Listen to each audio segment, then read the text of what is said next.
5, 4, 3, 2, 1,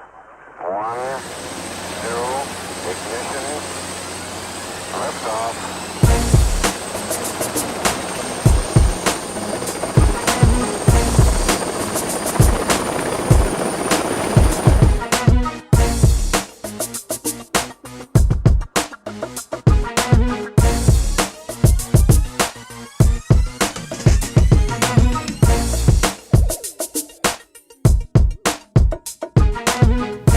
Hello, District Chief Jason Evans. District Chief Sean Dwyer. In this training video, we're going to introduce you to a new technique for treating our SVT patients.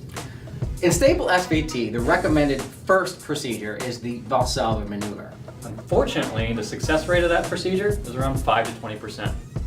After the Valsalva technique is unsuccessful, our next treatment would be intravenous administration of adenosine.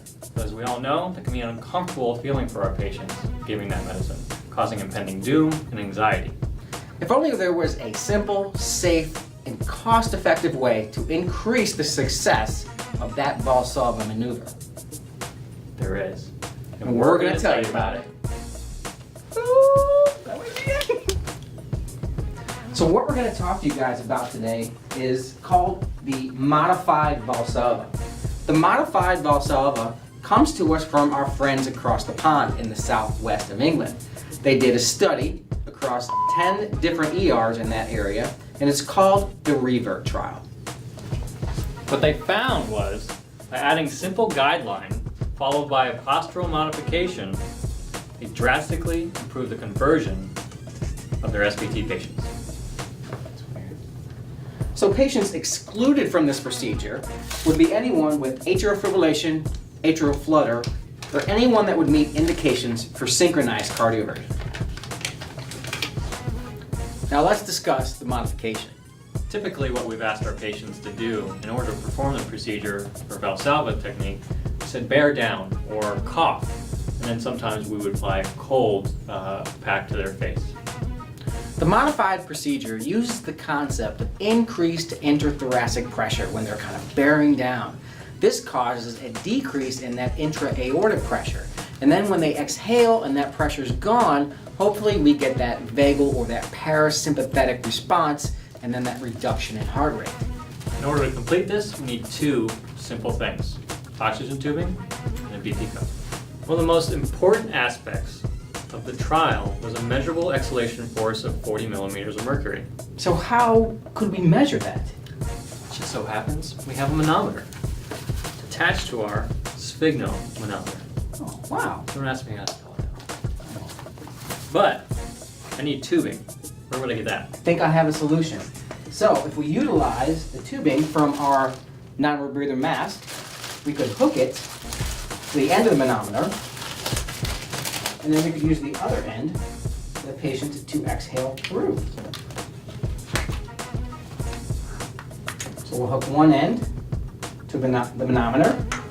Now we can ask the patient to exhale through the other end, and we can measure the 40 millimeters of mercury on the BP cuff dial. It's very MacGyver. It is. It's awesome.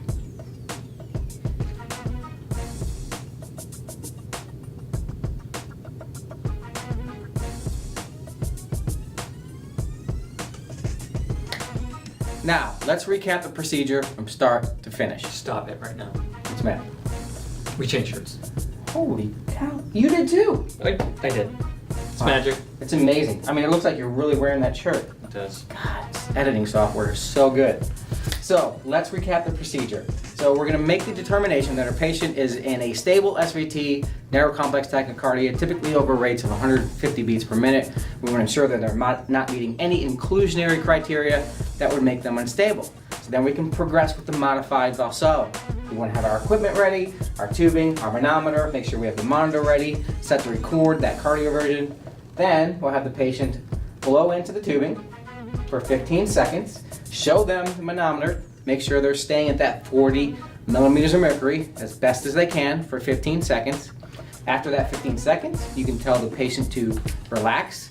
Simultaneously, we'll be laying the patient flat and elevating their legs for 15 seconds.